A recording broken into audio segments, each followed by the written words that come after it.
சத்து மிக்க ஒரு ஸ்நாக்ஸு ரெடி பண்ண போகிறோம். அதுக்கு தேவையான பொருட்கள் பார்த்தா எள்ளு 1 கப்பு, ஓட்ஸ் 1 கப்பு, வேர்க்கடலை 1 கப்பு. இப்போ இந்த எள்ளை நான் வறுக்க போகிறேன்.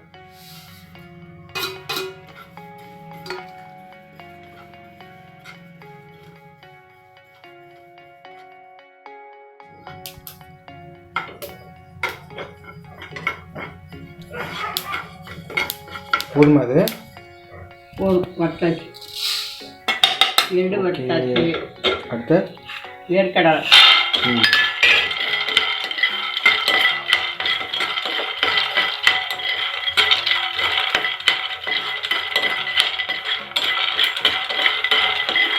ஈஸியாக ஒரு 10 நிமிஷத்தில் செஞ்சிடலாம்.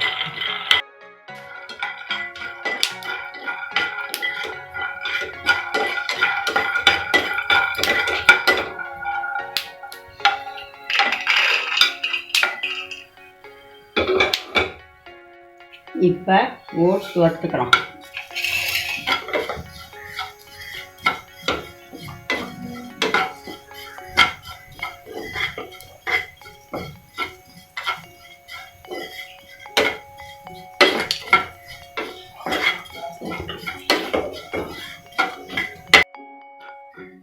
அரைச்சிட்டு உருண்டை பிடிக்கணும்.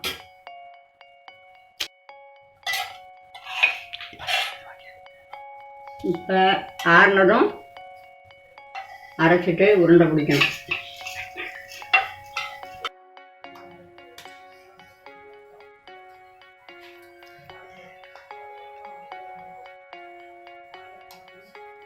இப்போ நைஸ் ஆயிட்டுருக்கு. வெள்ளை சேர்த்து உருண்டை பிடிக்கலாம்.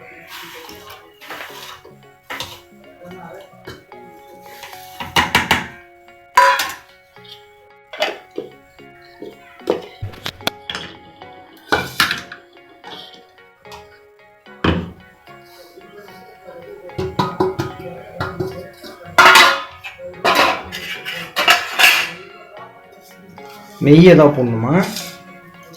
நல்லா வேணுமா? நெய்யெல்லாம் வேணும். ஓகே. இல்லை அப்படி ஹீட்டில் அது உடையாமல் உருண்டையாக வந்துடுமா? ஆமாம். அழகாக வந்துடும். ஓ, அப்படியே பிசைஞ்சு உருண்டை பிடிச்சா அவ்வளோதானா? அவ்வளோதான். சத்து மிக்க உருண்டை ரெடி.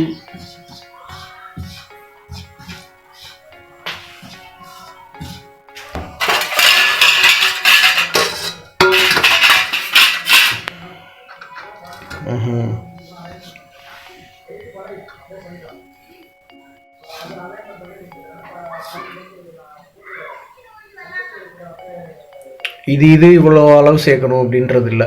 நமக்கு எவ்வளோ பிடிக்குதோ அவ்வளோ சேர்த்துக்கலாம். சேர்த்துக்க வேண்டியதான்.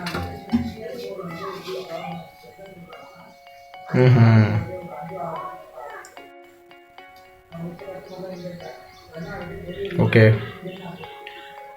ரைட். ஈஸியாக தான் இருக்குது ரொம்ப.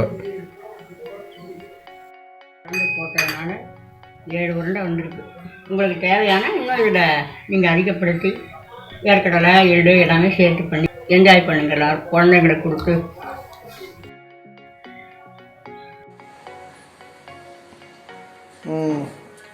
அது இது கருவேப்பிலை.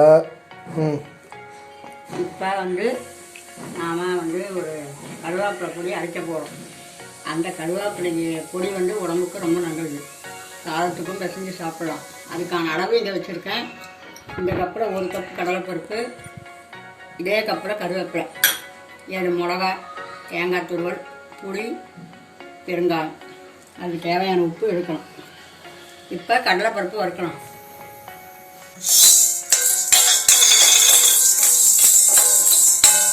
லைட் ப்ரௌனாக ஆனால் போதும்.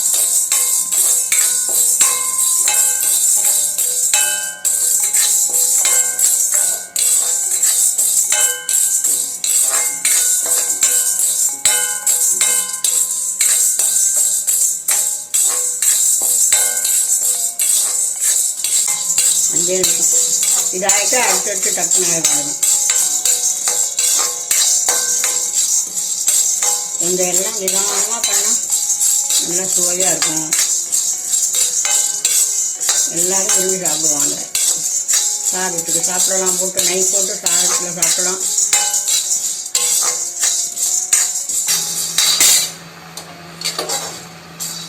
தட்டில் கொட்டிடலாம்.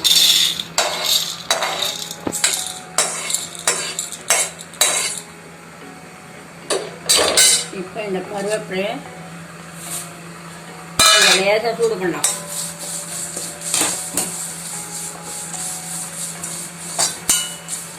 லேசாக பண்ணாலே போதும். நல்லா காஞ்சிருக்கு. அதுவே காஞ்சி போயிருக்கு. அவ்வளோதான் கொஞ்சம் அதை மறுபடியும் போட்டு ஹீட் பண்ணி அப்புறம் கொஞ்சம் நல்லா பொடியாகும்.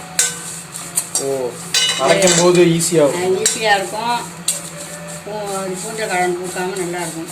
நான் கொஞ்சமாக பண்ணி காட்டுறேன். நிறைய வேணுன்றவங்க நிறைய பண்ணிக்கணும். எல்லாருக்குமே பிடிக்கும். கருவேப்பிலை முடி வளர்ச்சிக்கு நல்லது, வயிற்று புண்ணுக்கு நல்லது. அவ்வளோதான்ப்பா. சூடாக அப்படியே சாப்பிடலாம் போல. இப்போ தேங்காவை கொஞ்சம் நல்லா ஒரு கப்பு தேங்காவை சூடு பண்ணி தேங்காய் அதுக்கு போடுறோம். அந்த என்ன பொடிக்கு தேங்காய் போடுவீங்க? அதுக்கு ருசிக்காக கொஞ்சம் ஈரப்படம் இல்லாமல் நம்ம வறுத்துட்டோம்னா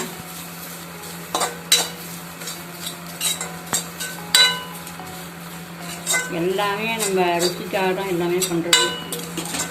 உடம்பு ஆரோக்கியம்.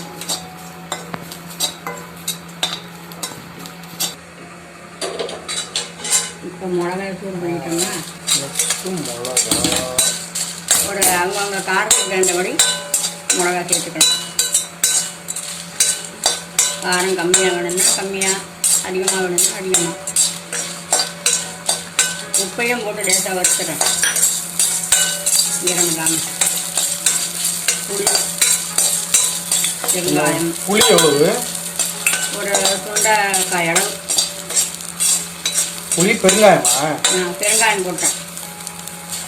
பெருங்காயம், உப்பு, புளி, மிளகா, அவ்வளோதான்ப்பா. அப்புறம் எல்லாம் ஆற வச்சு அரைக்கிறேன். ஸோ கருவேப்பிலை, தேங்காய், மிளகா, புளி, பெருங்காயம், உப்பு, அப்புறம் பருப்பு, அவ்வளோதான் இல்லையா? அவ்வளோதான். இப்போ இதை ஆற வச்சுட்டு அரைக்கணும். அவ்வளோதான். அரைச்சிட்டு காமிப்போம். பூண்டு வேணுன்றவங்க சீக்கிரம் லைட்டு ஏன்பா சாப்பிடுங்க.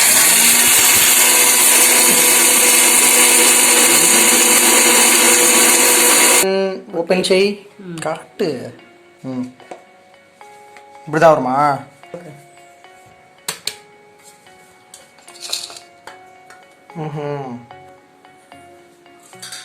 ஆனால் இது இப்போ தேங்காயை வறுத்துட்டதால அது கெடாது.